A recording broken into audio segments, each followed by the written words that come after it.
Assalamualaikum warahmatullahi wabarakatuh. Di pertemuan kali ini kita akan membahas tentang mobile health, electronic health atau e-health, dan juga telemedicine health atau telehealth. Ada 3 sub pokok bahasan yang akan kita pelajari. Yang pertama, mobile health atau m-health.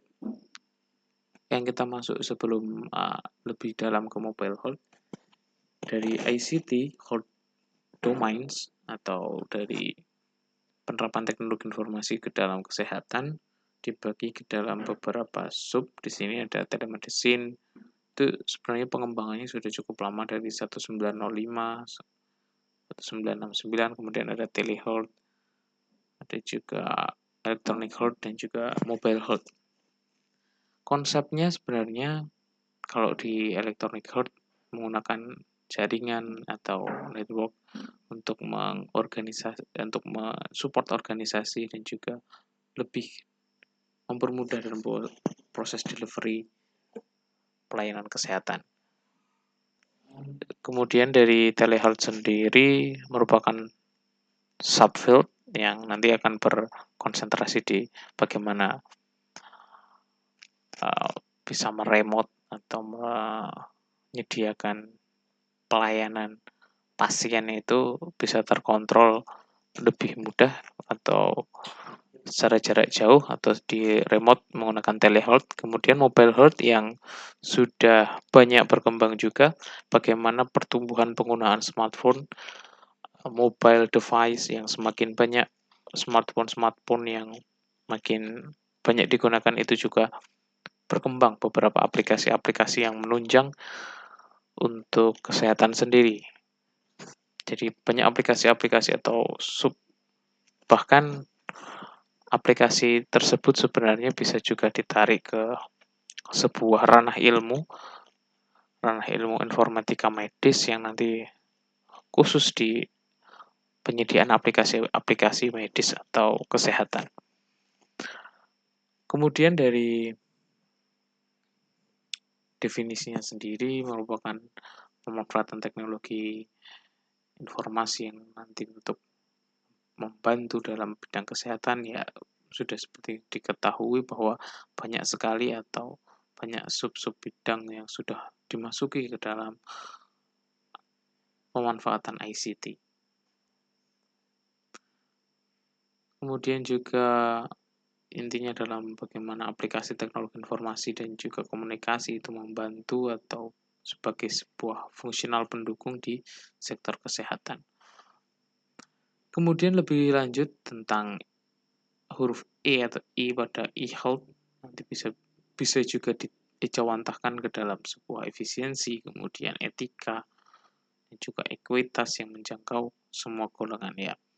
Beberapa definisi di sini atau beberapa penjabaran di sini juga bisa kita maknai bahwa dengan adanya teknologi kita juga bisa lebih jangkauannya lebih luas, kemudian juga menjadi sebuah efisiensi tersendiri dalam pelayanan kesehatan. Ketika dulu harus antri dalam mengambil nomor untuk ke poliklinik dan sebagainya, itu sekarang sudah by mobile, sudah bisa melakukan booking, ada itu juga pelayanan konseling atau kesehatan itu secara online by chat dan sebagainya, itu sudah merupakan salah satu tujuan juga dari electronic health ini. Kemudian ada beberapa dari pemeran yang utama dalam e-health di sini. Ada pasien, ada organisasi non-pemerintah, dan sebagainya, yang stakeholder yang menunjang dari penerapan electronic health. E-health sebagai sebuah solusi, jadi sebuah solusi enterprise atau korporat yang melibatkan seluruh aspek tatanan pemerintah, contohnya dari rumah sakit, puskesmas, poliklinik, dan sebagainya. Ketika itu semua sudah saling terintegrasi, sudah saling terhubung secara baik, maka harapannya adalah pelayanan kepada pasien, kepada pelanggan akan menjadi lebih efektif dan juga efisien lagi dalam peningkatan juga bagi kesehatan nasional. Jadi terintegrasi dalam sebuah sistem kesehatan nasional. Kemudian dari jenis-jenisnya, dari informatika konsumen, ya kita bisa tahu situs Allo Dokter, kemudian ada juga Klik Dokter. Kalau dalam informatika medis dan juga klinis, ada Electronic Medical Record yang sudah dipelajari juga sebelumnya, Electronic Health Record. Kemudian dalam bidang bioinformatika ada data untuk peneliti, pembuat kebijakan. Jadi di sini tidak hanya dari sub informatika konsumennya saja atau dari informatika medis, tetapi juga di bioinformatika data itu juga bisa dimanfaatkan. Tentunya dengan ada etik tersendiri bahwa beberapa data memang tidak boleh di-share, itu merupakan privacy dari pasien atau hal yang dilarang untuk diakses secara publik tanpa persetujuan, tetapi juga ada beberapa data yang bisa diakses, bisa dilakukan atau didapatkan informasi lebih lanjut atau digali data itu dalam ilmu komputer sendiri bisa disebut sebagai penggalian data atau istilahnya adalah data mining. Bagaimana data tersebut bisa diolah dari contoh gejala-gejala ini, gejala A, gejala B, gejala C, itu nanti akan implikasinya kemana. Itu bisa dibuat. Atau contoh, ya mau diakui atau tidak, sebuah rumah sakit itu tidak hanya pelayanan kesehatan, tapi juga bisnis. Bagaimana mendapatkan atau bisa melayani pasien sebaik mungkin, itu juga bisa dilakukan prediksi.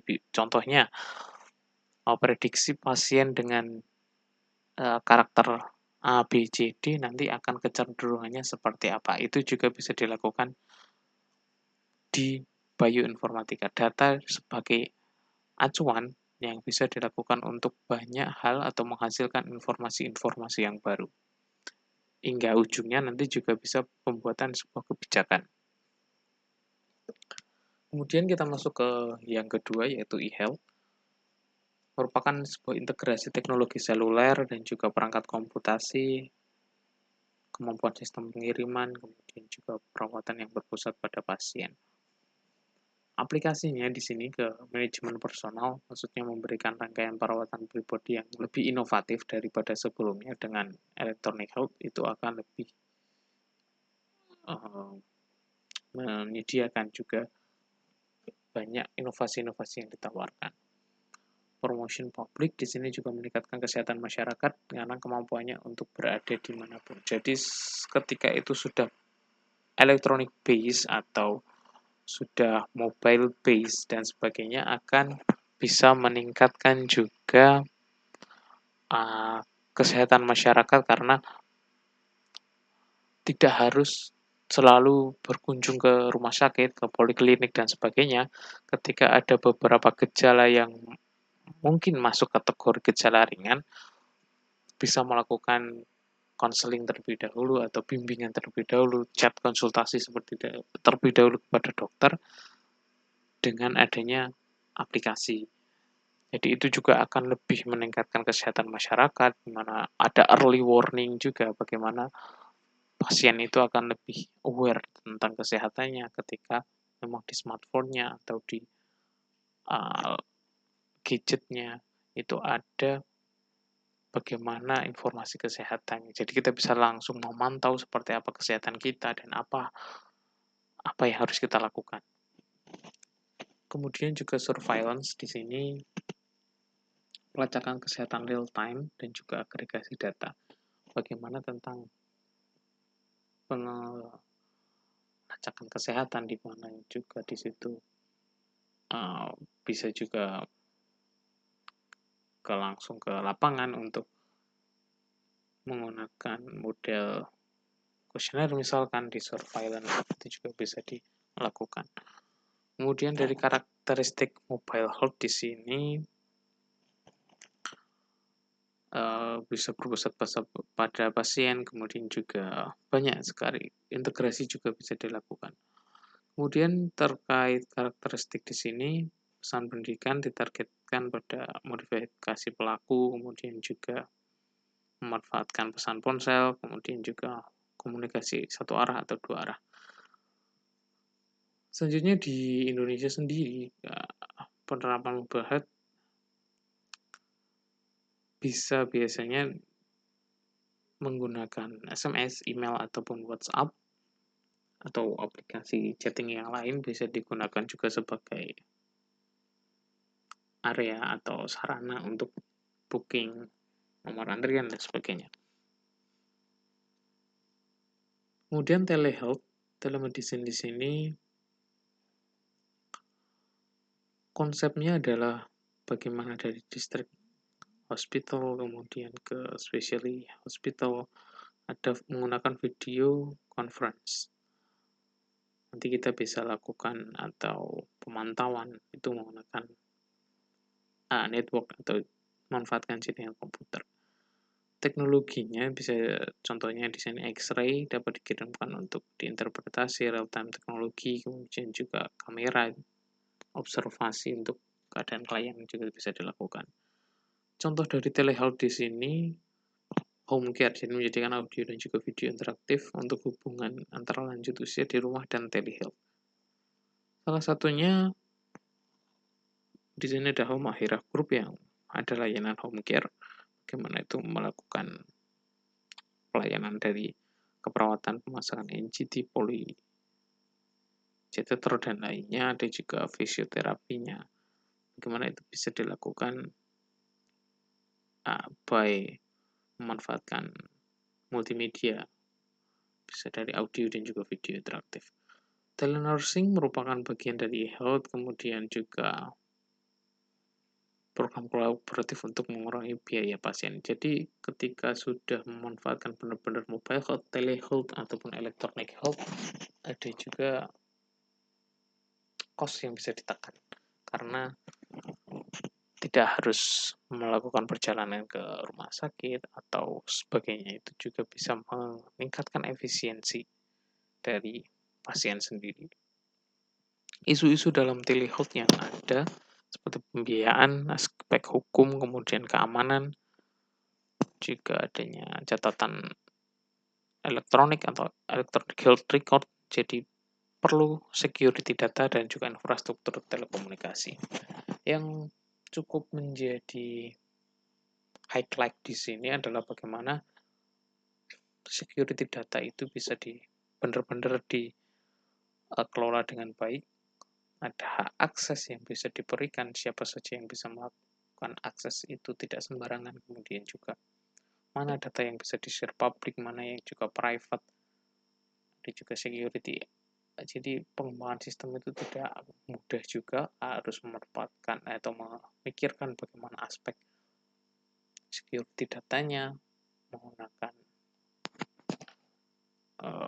enkripsi atau enkripsi di sini adalah mengenkapsulasi atau mengamankan data dalam transfer data, jadi dalam berbentuk kode-kode yang susah dipecahkan ketika diterima atau dalam pengiriman data, transfer data itu ada proses encrypt dan juga decrypt kalau dalam ilmu komputer seperti itu. Jadi bagaimana data yang dikirimkan itu aman, tidak ada meminimalisir peluang untuk dilakukan pencurian data dan tindak-tindak kejahatan yang lain. Nah, di situ bisa dilakukan enkripsi, bagaimana yang dikirimkan itu merupakan kode-kode yang sebenarnya tidak memiliki arti bagi orang yang tidak mengetahuinya, tetapi ketika mempunyai kunci atau key, itu bisa di-decrypt dan dibaca isi pesannya. Itu adalah salah satu contoh bagaimana mengirimkan data, apalagi di sini data dalam kesehatan juga banyak yang private, bagaimana harus mengelola itu secara baik, dan juga perlu dilakukan tingkat enkripsi yang baik dengan algoritma kriptografi. Nah, ilmu kriptografi itu menyajikan data menjadi kode-kode tertentu yang hanya bisa diketahui oleh pengirim dan juga penerima dengan menggunakan kunci-kunci tertentu. Seperti itu. Kemudian roadmap dari telehealth di sini preparation di 2015 sampai nanti sekarang di 2020 harusnya sudah terintegrasi dengan National Network, artinya Sistem Kesehatan Nasional atau SIGNAS. Bagaimana itu semua sudah saling terintegrasi. ketika ada sebuah rekam medis pasien, ada juga data-data pribadinya yang harusnya juga secure, itu sudah terintegrasi. Arah dari semua itu sebenarnya ke Goes to Smart City, bagaimana ini juga cukup sering digaungkan pemerintah, bagaimana kota yang cerdas, sebuah kota yang smart, semuanya baik dari smart energinya, semua smart water, kemudian juga smart industrinya. Cluster-clusternya di sini ada smart environment, dari smart society, smart governance, smart economy, smart infrastruktur, dan juga smart people. Termasuk dari sub-sub itu ada smart health. Jadi penerapan mobile health, telehealth, dan juga electronic health itu mendukung menuju smart health yang ujungnya atau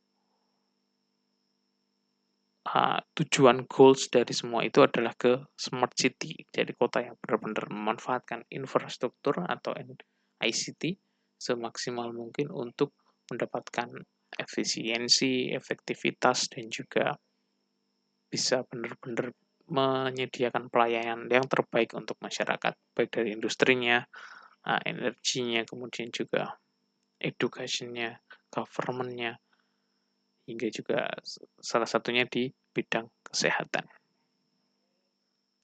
Oke, seperti itu untuk e-health, mobile health, dan juga telehealth, di mana tadi ujungnya ke smart city. Kota cerdas itu merupakan salah satu sub juga di smart health yang bisa nanti mendukung juga kota itu menjadi smart city. Semuanya by ICT atau information technology. Jadi semua sudah memanfaatkan teknologi secara baik. Oke, saya akhiri untuk tutorial kali ini. Semoga dapat dipahami. Terima kasih. Wassalamualaikum warahmatullahi wabarakatuh.